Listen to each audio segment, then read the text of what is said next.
একঘেয়েমি মাছ রান্না খেতে খেতে যারা বিরক্ত হয়ে গিয়েছেন আর যাদের বাসায় ছোট বাচ্চারা একদমই মাছ খেতে চায় না, তাদের জন্য আমার আজকের রেসিপিটা। আপনারা এই রেসিপিটা ভাত পোলাও যে কোনো কিছুর সাথে ইজিলি পরিবেশন করতে পারবেন। রেসিপিটি রান্না করার জন্য এখানে আমি 6 পিস রুই মাছ নিয়ে নিয়েছি। আপনারা চাইলে এখানে কাতল মাছ বা অন্য যে কোনো বড় মাছ নিয়ে নিতে পারেন। এখন আমি মাছটাকে কিছু মশলা দিয়ে মেখে ভেজে নিব। যেন এর মধ্যে প্রথমে আমি দিয়ে দিচ্ছি 1 ফালি লেবুর রস। লেবুর রসটা দিলে মাছের যে একটা ব্যাড স্মেল থাকে এটা চলে যায়। 1 চা চামচ হলুদের গুঁড়ি, 1 চা চামচ লাল মরিচের গুঁড়ি, স্বাদ মতো লবণ দিয়ে মাছটাকে খুব ভালোভাবে মেখে নিচ্ছি। সবগুলো মশলা দিয়ে মাছটাকে আমি খুব ভালোভাবে মেখে নিয়েছি। এখন মাছটাকে আমি ভেজে নিব। মাছগুলো ভাজার জন্য চুলায় একটা প্যান বসিয়ে তার মধ্যে পর্যাপ্ত পরিমাণ তেল নিয়ে আমি তেলটাকে ভালোভাবে গরম করে নিয়েছি। এখন একে একে আমি মাছগুলো ভাজার জন্য দিয়ে দিচ্ছি। সবগুলো মাছ দিয়ে দেওয়ার পর এগুলোকে এখন আমি উল্টে পাল্টে ভেজে নিব।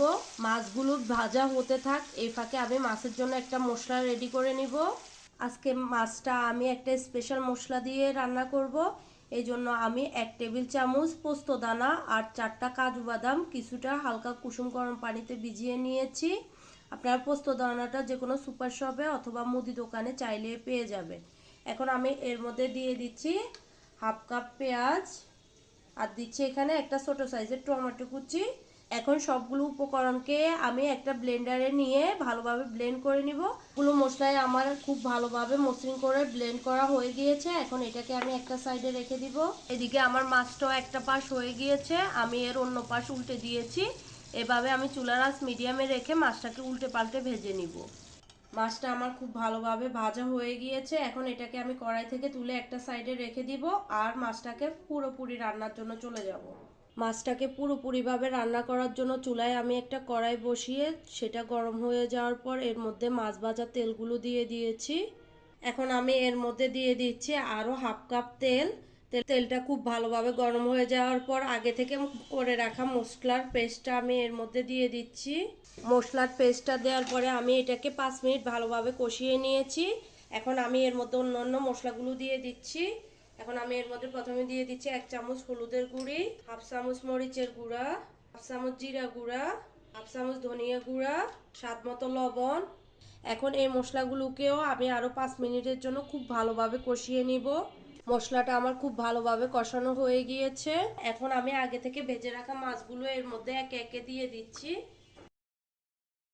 সবগুলো মাছ দিয়ে দেওয়ার পর এখন আমি মাছগুলোকে মশলার সাথে আলতো করে উল্টে দিয়ে মিশিয়ে নিচ্ছি। এভাবে আমি মাছগুলোকে মশলার সাথে আরো 5 মিনিট কষিয়ে নিব। মাছগুলো মশলার সাথে খুব ভালোভাবে কষানোর পর এখন আমি এর মধ্যে দিয়ে দিচ্ছি 1 কাপ গরম পানি। গরম পানিটা দেওয়ার পরে এখন চুলার আঁচ মিডিয়ামে রেখে আমি একটা ঢাকনা দিয়ে ঢেকে মাছটাকে সম্পূর্ণ রান্না করে নিব।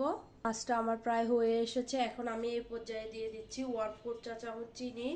চিনিটা চাইলে আপনারা স্কিপ করতে পারেন, কিন্তু চিনিটা দিলে মাছের টেস্টটা আরেকটু বেটার লাগে। আর আমি মশলাটা যখন কষিয়েছিলাম তখন এর মধ্যে 1/2 টেবিল চামচ আদা বাটা, 1/2 টেবিল চামচ রসুন বাটা দিয়ে দিয়েছিলাম, কিন্তু কোনোভাবে ওই ক্লিপটা আমার মিসিং হয়ে গিয়েছে।